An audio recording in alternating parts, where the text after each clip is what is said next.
So we want to make sure we start with a clean face. I also like to use painter's tape just because it does tend to irritate the skin a little less. Some people like to use the eyeliner patches that you can buy on Amazon.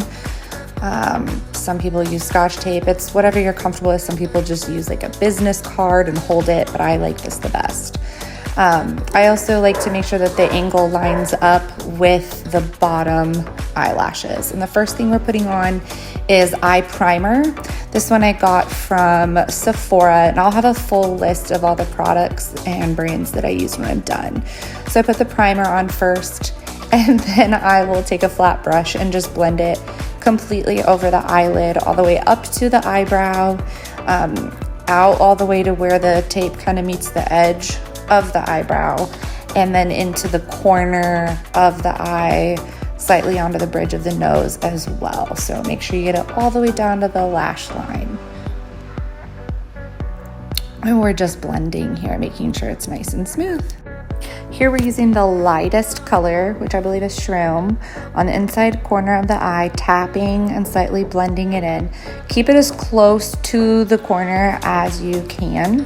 Then you're also going to put a little bit on the brow bone as well. Keep it right underneath the eyebrows. Starting at the arch and working your way out and down into the corner. The next color we're using is Satin Taupe, and you're gonna put that starting in the middle of the eyelid, dabbing and working your way into the corners and to the outer corner and slightly under the brow bone.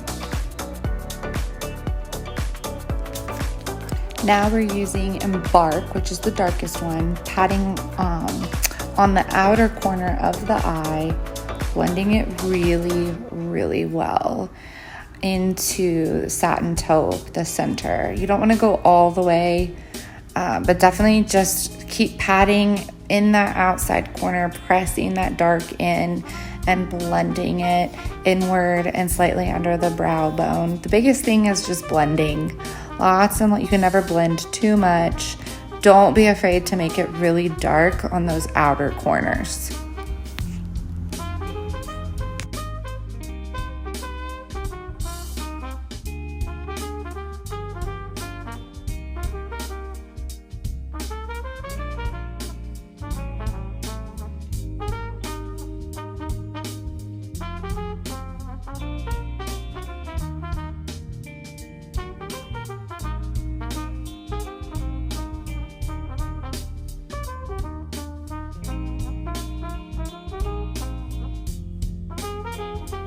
Now you're going to use the Artiste, which is a super sparkly one. Get lots on your brush and just really press into the corner with the flat part of a brush.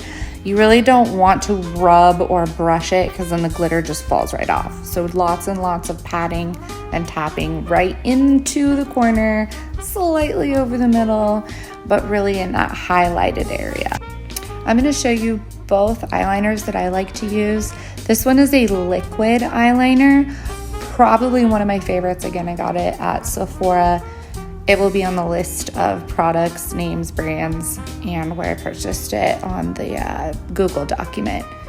So starting from the outside corner, working your way in, you want to line the tape, line the eye, make sure it comes out to a nice point. Do not go past the eyebrows. Do not go past the eyebrows. That is too far. And then have them look at you, open their eyes, check. Make sure it doesn't look like just this check mark. So you might want to fill in that outer corner and make it a little thicker so that when they open their eyes, it just looks like a nice soft wing. It doesn't need to be super thick. It doesn't need to be really big. It's just to make the eyes pop a little bit. And then I usually have them look down and to the right, like for this eye, so that I can kind of really get into that corner. And then when I do the other eye, I'll have her look down and to the left. So for this one, she looks down to the right. And as you can see, there's that little spot. I just get right in there with the point. I love the liquid because it is waterproof. It will stay forever. It is a little bit more intense as far as color, but I also like using cream or gel liners. This one's from MAC. I believe it's called, it's their fluid line, but you want to get the color Jet or I think Black Track. They're both dark. And so you use an angled brush with that, starting from the outside, working your way in, and then from the inside, working your way towards the center. So always keeping the longer part of the brush away from you, so you'll be dragging it. And you can see it kind of go in, make sure there's a nice point, nice smooth line. Fill in if I feel like it looks too much like a check right there. I'll fill that in and make it a little thicker. Have them look at me and make sure it looks nice and smooth. Again, not super thick eyeliner, nothing crazy. You want to be able to see the eyeshadow, not like they only have eyeliner. And then again, have her look down and to the left, pull her eyelid up and get in the corner right there so it goes all the way. Now the eyeliner's on, I've removed the tape and I removed it from her nose out. That way you're not pulling down. You want everything to go up. I just put a little bit of her eye primer on the underside of her eye. And now I'm gonna take the satin taupe and go from the highlighted area to about the middle of her lower lash line.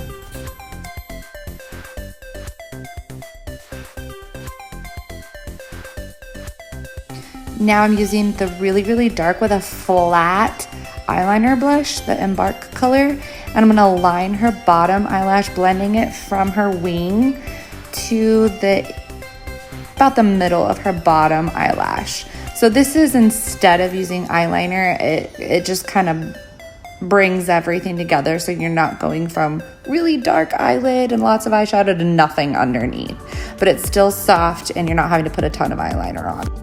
After I've done both eyes with the underneath, then I'll take a makeup remover wipe and just clean the underneath of the eyes. This is why I don't do foundation first, because you need to have the freedom to do the eyeshadow without fear of messing up the rest of the makeup. And then if you have an accident with our eyeliner or something else, you can go back and fix it without messing everything up. So once I clean it up, that was our moisturizer that we used. You'll want to put that all over the face. Sometimes they like it because it's like a little face massage when you're putting the moisturizer on.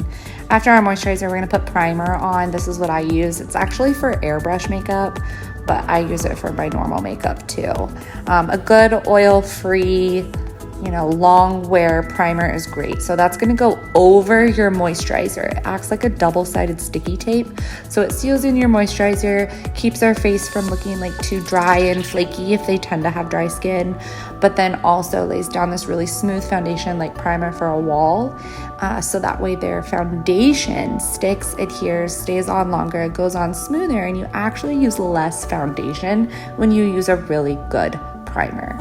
So before we put our foundation on, we are actually going to use our concealer. This is Pro Longwear Concealer by MAC.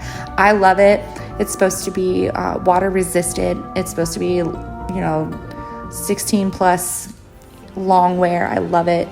So I'm going to put that underneath the eyes and blend that in before I put anything else on. And I love this because it brightens up the under eyes and also, again, kind of cleans it up from anything that might have fallen while you were doing the eyeshadow. So I'm taking a little brush, soft brush, blending it in, cleaning up, going all the way up to the eyeliner, but not covering up the eyeshadow that we just put on. You're gonna go slightly underneath the eyeshadow, blend it in. It's also great for covering up any blemishes or rosacea, or if you had a breakout because you're super nervous before a competition and maybe you need to cover something up. And now foundation. I use the mineralized line from MAC on Desi, just because she already has pretty gorgeous skin tone, so she doesn't need full coverage. This is buildable, so it actually starts out as like a fine, like more light coverage, but then you can continue to build to make it heavy. But if you feel like you need something with more full coverage, I know MAC has a foundation called Pro Longwear, and it's humidity and water resistant, and it lasts a super long time. I use it for weddings and have always had great experience with it.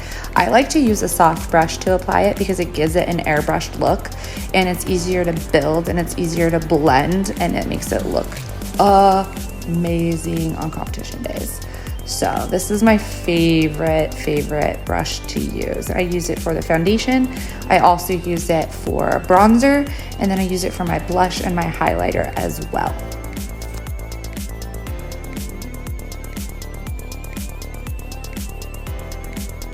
Please make sure that you blend down into the neck. She's quite the comedian here. Keeps it entertaining. Make sure you're blending that foundation past the chin, down the neck. You know, some people might even need it down onto their collarbone. This is my bronzer that I use. I love it. Cream bronzers are my favorite. I would put it where the sun would naturally hit. You might need a little more because on, you know, the cheer stage, competition stage, the lights are so bright and it's so easy for them to look washed out. So don't be afraid to go overboard, because once those lights hit, you know, it's really easy for things to get lost up there. So I put it right along the forehead line, right under the cheekbone, maybe a little bit on the nose and chin as well. But make sure you really blend it. Make sure there's no harsh lines. It should look natural, like she's been out in the sun, and keep her from looking too pasty and washed out and white on stage. I love liquid blush. It is amazing. This brand is my favorite. A little bit goes a long way. As you can see, I put one little dot on each cheek. If I wanted a little more intense, I'll use two. I used one this time, but to be honest, after I blended it in, I probably would have done two little tiny dots. And you know, if your skin is more pigmented, you might need something a little darker. You might need maybe 2 to 3 dots instead of one, but I love it. It blends. It looks seamless, looks flawless. And then I use the Milk highlighter. It's a stick. Love it. It's amazing. I think I said it right. Milk, MLK, I don't know. But same thing, I use that brush and I go right above the blush. So kind of between the eyeliner and the blush is where I like to pop a little bit of highlighter, maybe 10 like I just did, across her nose as well. This is my finishing powder. It's what I have in my airbrush kit, but you can use any translucent finishing powder. Is amazing. Love it. It's my favorite. You can use colored finishing powder, but this just seals everything in, gives it a beautiful airbrushed look, sets it. I absolutely love it. And once you put this on, like I love it. Definitely keeps it on longer and blends everything a little bit more. If you want to do eyebrows, you can. It really just depends on the person. I don't think I ever really did Desi's when she did cheer because she was younger and didn't really need it, but I know some of the older girls really like to do their eyebrows. This would be the time to do the eyebrow. I love this Anastasia one because you can build and it really goes with all colors. You can keep it as light or as dark as you want, and I love it. It goes on smooth, it goes on soft. Some people use eye shadow as well. Some people use, sticks. Some people use gel. Like, it's whatever works for you is fine. I would suggest doing something, even if it's a clear gel, because once you put all that face makeup on, sometimes they can look really cakey and powdery, and that just kind of freshens them up and gets rid of that look. And mascara. Make sure when you're applying the mascara that you are shaking the wand back and forth and twisting it, getting it as close to the root and your eyelid as you can without poking yourself in the eye. Do the underneath, then do the top, then do the underneath. Make sure you get the ends of it really well, because you really want to also get rid of any of the eyeshadow that fell onto your eyelashes. And this is what really makes that mascara pop. Really makes your eyeliner look, or your eyelashes look darker, and it's kind of the trick to getting the max out of your mascara. This would be the time to apply fake eyelashes if that is something that you want to do.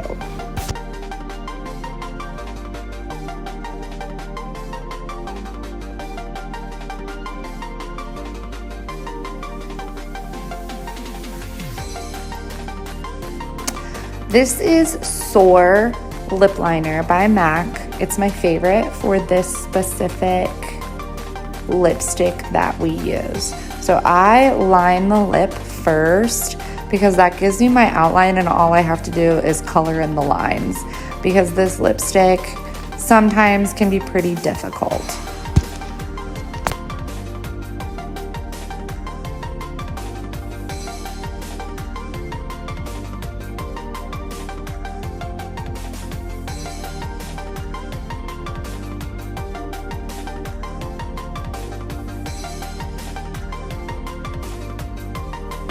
Once my lips are fully lined, then I go in and I actually fill them in with the lip liner before I ever apply my lipstick. And this really helps my lipstick stay on a lot longer.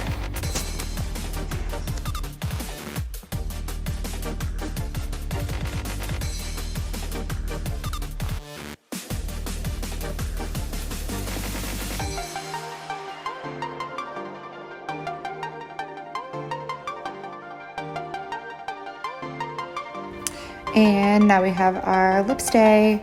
So as you can see, once I dip it in, I really try to wipe off quite a bit before I use it. I don't want globs of this stuff. A little bit goes a long way.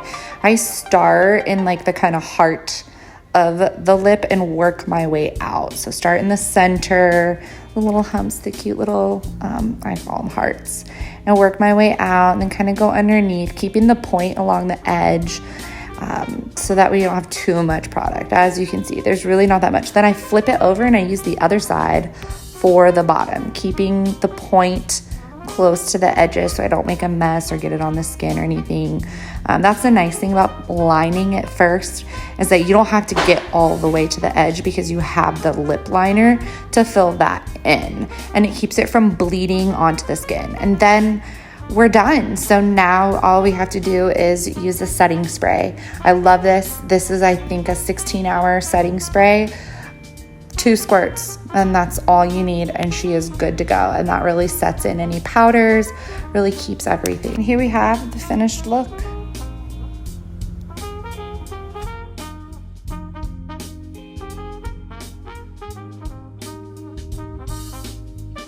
With a quick glimpse of products used.